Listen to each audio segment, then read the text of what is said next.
Very pleasant good morning to all my dear students. I hope you all are ready for your English class.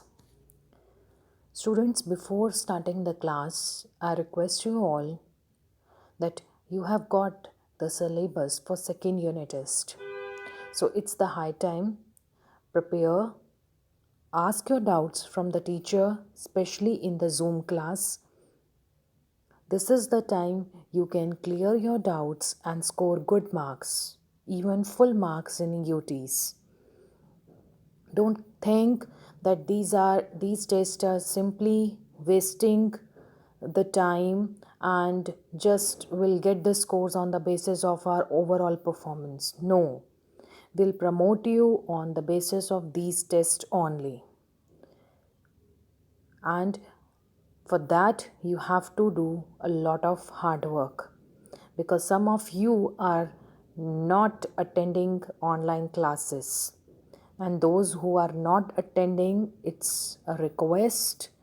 Watch the OCC video carefully. If it is not clear, then you can clear your doubts by asking to your respective subject teacher. By any means, you can contact your teachers and clear your doubt, but don't ignore your studies. I hope you got whatever I want to convey.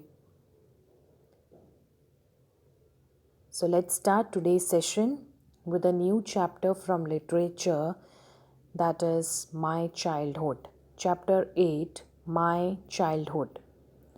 My Childhood is an extract from the biography of APJ Abdul Kalam. As you know, he was the 14th President of India. He was a great scientist. And let's learn more about his childhood days. So I'm giving you 2 minutes. Get ready with your book. So, my childhood.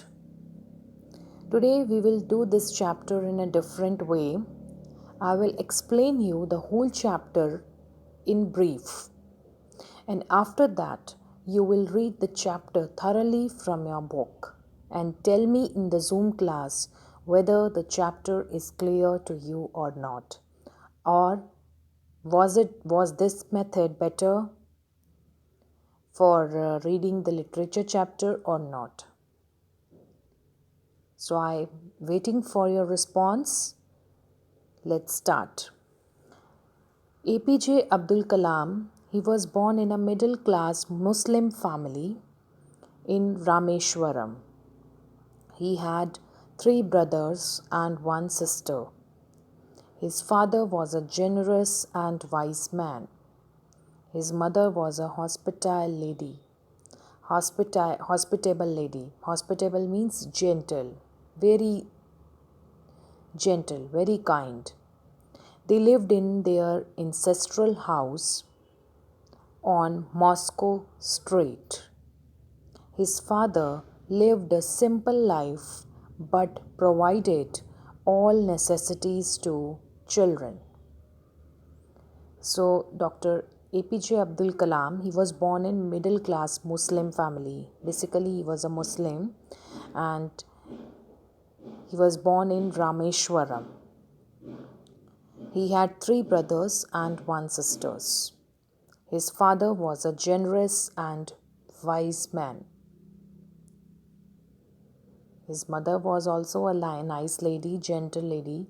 They lived in their ancestral house along with the family and in the Moscow street. His father led a very simple life, but he provided all the basic requirements to his children. His parents were neither much educated nor rich, yet they were generous and kind. Irrespective of the fact they were not very rich, but still they were very generous and kind. They helped each and every one. Many outsiders ate with the family every day. So his mother used to feed outsiders along with the family. So that's why she was a very kind and hospitable lady. Kalam inherited the qualities of honesty and self discipline from his parents. He was honest and self disciplined, and all these qualities he inherited, he obtained from his parents. Kalam was only 8 years old when the Second World War broke out in 1939. Then there was a great demand for tamarind seeds.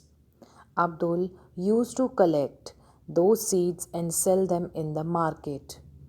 His cousin Shamsuddin distributed newspapers and employed him as a helping hand. So, when he was only 8 years old, there was a when the Second World War broke out in 1939, there was a great demand for tamarind seeds. And what did Kalam used to do? He collected those seeds and sell in the market. After that, his cousin was working in newspaper. He also employed him as a helping hand, and so this is the first wage you can say salary that he got when he was just 8 years old. Who? We are talking about APJ Abdul Kalam. This way he earned his first wage. Wages means salary. He inherited faith in goodness and kindness, as his parents were very kind and gentle and generous. All these qualities he inherited from his parents. So he inherited faith in goodness and kindness from his parents. Kalam's family respected all religions. They took part in the Hindu festivals. His mother and grandmother told stories from the Ramayana and life of the Prophet to the children at bedtime. Kalam had three friends. Who were three friends? Ramananda Shastri, the son of a high priest of Rameshwaram temple,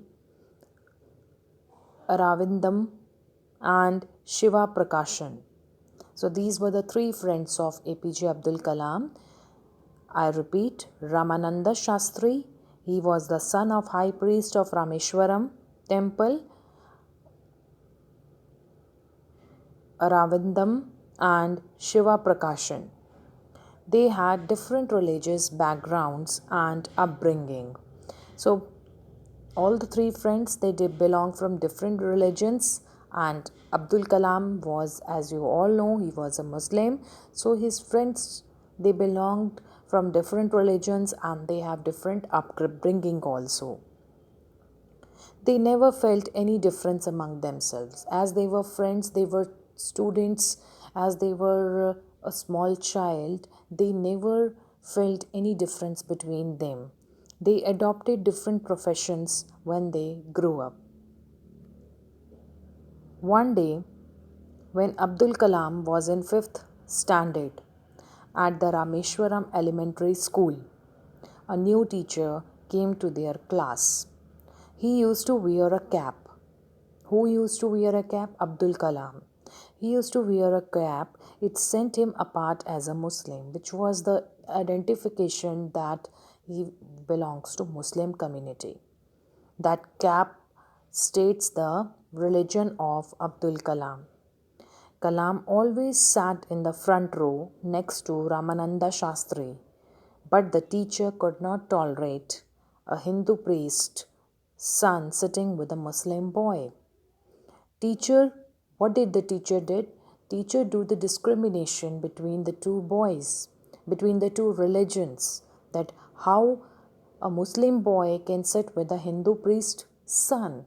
This is very bad on the part of teacher, that being a teacher, the teacher is not able to follow the laws, not able to, teacher is discriminating between the two religions.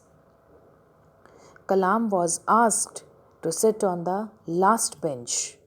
Both the friends, they felt very sad and they told their parents about the incident after the school. Ramananda's father called the teacher. Ramananda's father called the teacher and told him not to spread the poison of communal hatred and social inequality in the minds of innocent children. He told the teacher to either apologize or leave the school and city. The teacher apologized and reformed himself.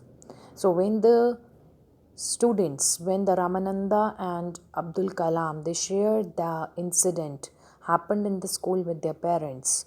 Ramananda's father, he called the teacher and he told him not to spread the poison of discrimination between the innocent mind of children and social inequality too. So he told the teacher to either apologize or you can leave the city and school.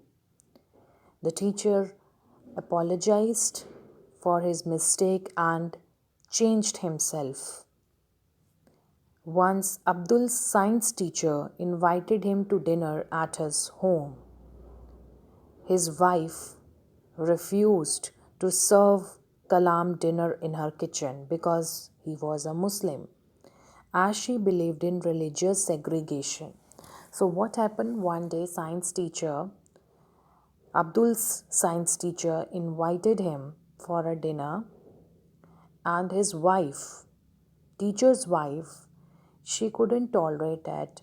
She couldn't tolerate and she refused to serve dinner in her kitchen to the Muslim boy because she believes in religious segregation. She also believes in social inequality. The teacher himself served him food and sat beside him to eat his own meal. The teacher was very determined as he knew what he was doing and purposely he invited Abdul Kalam for dinner. So he himself served dinner and sat beside him and had their meal. His wife observed from the door and didn't find any change in Abdul's behavior. After dinner, the teacher again invited him to join the next weekend, and this time the teacher's wife served food inside the kitchen with her own hands. So the teacher invited again Abdul Kalam for dinner the next weekend, and this time the teacher's wife welcomed him and she herself served food in her kitchen. The Second World War ended.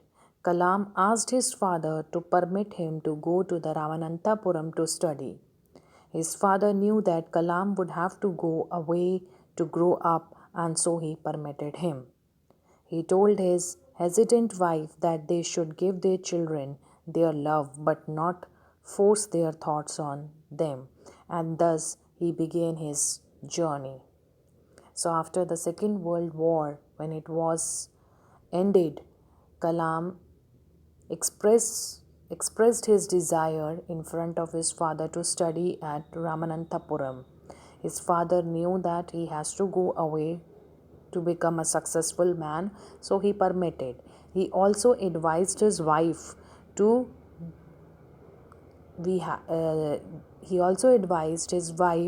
that they should give their love to their children, not force their thoughts on them.